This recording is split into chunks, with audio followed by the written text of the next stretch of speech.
Steve Magness's book, Do Hard Things, is explained in a more detailed and smooth way, as if we were reading a story, delving into each idea calmly and in a way that makes the information enter the heart before the mind. Introduction to the book. Toughness doesn't mean cruelty. The author begins the book with a simple but powerful message. We misunderstand toughness. All our lives we hear phrases like, ignore your feelings and carry on. Be patient, be quiet, and be a man. Never show your weakness. But the truth? This kind of fake toughness isn't what makes you overcome difficulties intelligently, nor what builds a strong character in the long run. Steve Magness says, true toughness isn't being a stone, it's being a tree whose roots are firm but whose branches sway in the wind without breaking. Chapter 1. Fake toughness versus real toughness. Story. The author talks about athletes and coaches who treat themselves extremely harshly, believing this is the secret to success. However, most of them either collapse physically or mentally, or get lost along the way. The idea. Fake toughness suppressing emotions, displaying apparent strength, ignoring pain, and insisting on continuing even at the cost of your body or mind. Or real toughness, understanding yourself, experiencing and dealing with fear, stopping when necessary, and coming back stronger and smarter. Example. A real soldier isn't the one who shoots in every direction, but rather the one who knows when to shoot, when to hide, and when to reevaluate. Chapter 2. Control from within. Begins with acknowledgement. The idea. Toughness doesn't mean not being afraid or not feeling pain. Rather, it means being aware of all your feelings and knowing how to deal with them. Important principle. You can't control what you deny.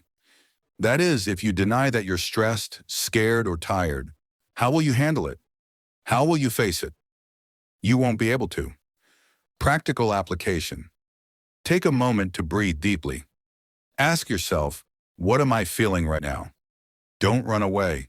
Don't ignore it. Just notice, understand, and then decide what the most appropriate course of action is. Chapter 3. Fear is not the enemy. Ambiguity is the enemy. The idea. We're not afraid of the thing itself, but of the ambiguity about it. For example, you're not afraid of the job interview itself, but of, what will they ask me? Will I be embarrassed? Will I be confused? Are they better than me? The solution, clarify the picture, reduce the fog. Tools to help, prepare in advance.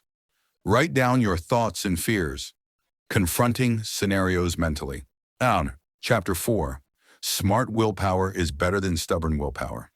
The difference. Stubborn willpower says, I never stop. Smart willpower says, I decide when to continue and when to stop, and both are courage. Chapter Wisdom. Sometimes the hardest decision is to stop, and whoever stops correctly can come back stronger. Example. An athlete decided to withdraw from a race before losing consciousness. Many ridiculed him, but he returned months later and set a world record because he was smart. Chapter 5. Building confidence through trials, not words. The idea.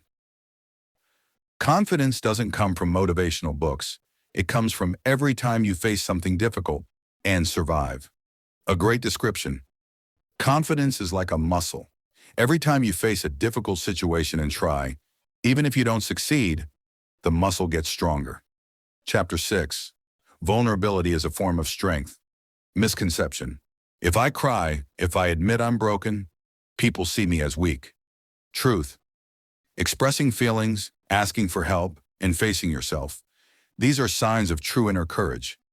The author says, we all break down sometimes, but the strong person isn't the one who doesn't break down, but the one who knows how to get back up. Chapter 7. Compassionate discipline. Explanation. Strict discipline is like a whip. It pushes you today, but breaks you tomorrow. Compassionate discipline, on the other hand, is like a patient teacher. It walks with you, guides you, and gives you a chance to grow. Example. Instead of telling yourself, I'm a failure because I didn't accomplish anything today, say, What made me so tired today? And how can I come back better tomorrow? Chapter 8. Saying no takes courage. The idea. Not every difficult decision is a yes decision. Sometimes true courage is saying no. No to relationships that drain you. No to tasks that don't suit you. No to habits that destroy you. Application. Revisit your values. Ask yourself, is this decision bringing me closer to the person I want to be? Chapter 9.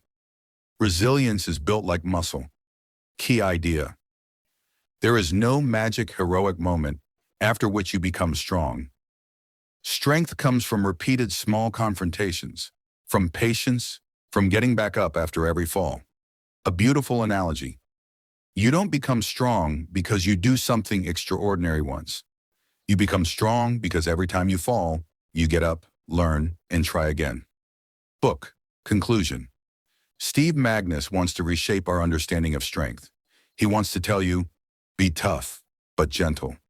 Face life, but with compassion. Be strong because you understand yourself, not because you run away from it.